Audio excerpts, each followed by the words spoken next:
Hello dear friends, I hope you're doing really well.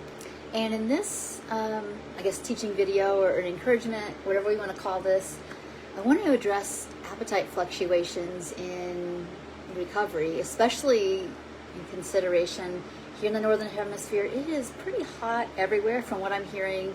So I have, clients, friends, family, all over the place here. I have dietitian friends in Europe and all those kind of things. And it's hot and it does impact our appetite. And so I know that for some people, they get worried that's going to impact the recovery. Some people aren't. Maybe it's just dawning on you like the second why you haven't felt like eating, or you want different foods. And I think that's pretty normal. Your body's trying to keep cool. So there's a lot of heat that gets kicked off when we digest food. They're totally normal, and it's not a problem. But it's more about making adjustments, not thinking something's wrong with you, but just like, oh gosh, like, what do I need to do to take care of the body that I have when it's really warm? And I know this is a really practical video, but we don't talk about it very much. What it's like to, like, man, all I want is like, maybe some of you are like, oh, I just want like acai bowls and smoothies. Or some of you are like, oh man, I just want a bunch of cucumbers.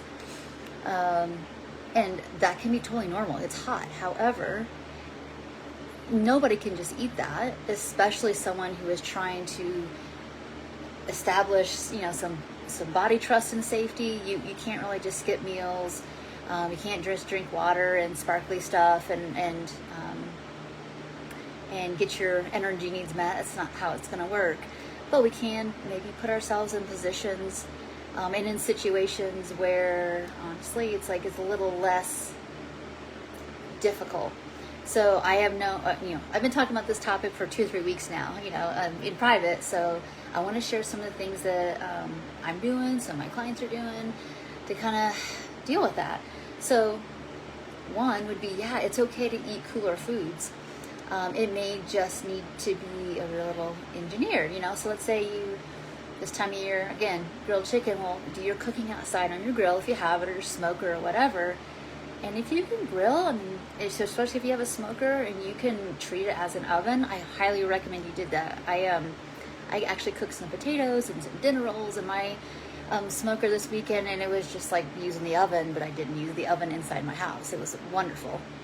So let's say you have some grilled chicken though, and it's like, oh, well, I need some grains and I have fats and everything else. So it's okay to make that tomato cucumber salad with that, but make a cold pasta salad with that, and you still have all your components. You use your fats for your pasta salad and probably some marinade for your chicken. Probably on your vegetables if you're doing a little vinaigrette thing you're doing to keep things cool. That all can be done.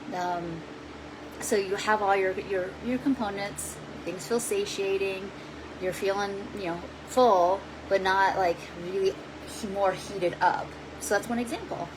I'm seeing for breakfast, like, I'm not really wanting my typical stuff. I'm eating cooler foods. More like room temperature bread-like products versus heated ones. And honestly, smoothies. That's kind of been my go-to lately. Just because, the eggs and the other stuff that I might, or even bagels with peanut butter and jelly, that all feels too warm to me. So I'm doing a different thing with honestly, some store-bought baked goods and stuff like that that's already done, because I don't want to heat up my house more.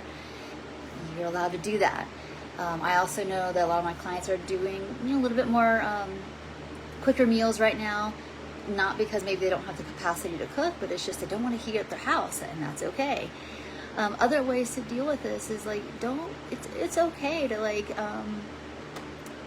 eat in cooler places in your house, or if you're like, my house is just too hot for whatever reason, then going out a little bit more, like right now where there's better conditions to make sure you get your meals and snacks in, is also 100% you have permission to do that. So every little ripple that comes up in our recovery, the weather's hot, the weather's cold, it feels like people are overheated, whatever's going on, is to give yourself a minute to like, what do I still need and want?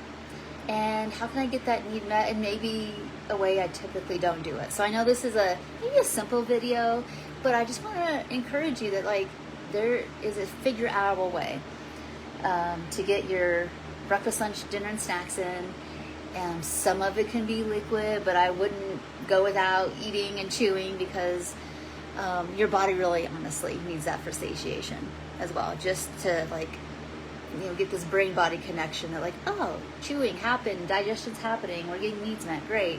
Drinking doesn't work quite to the same level if it's every meal all the time, and so it's really important to be chewing if you can. I think that's today's video. I really didn't want to get anything deeper than that because it's just like I've had that conversation more than 2 times, and if I have a similar conversation more than once or twice, I imagine that lots of other people are maybe navigating that too, especially if it's a theme. If it's a theme and it comes up a couple times in a couple weeks or more than a couple of times, okay, there's something bigger going on, and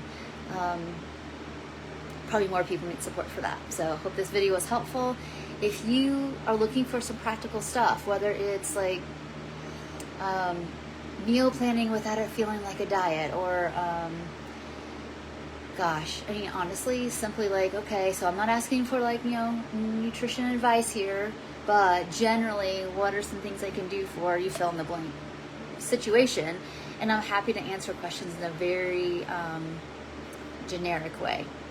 All right, so I think that's it for now, and I will see you next video. Bye for now.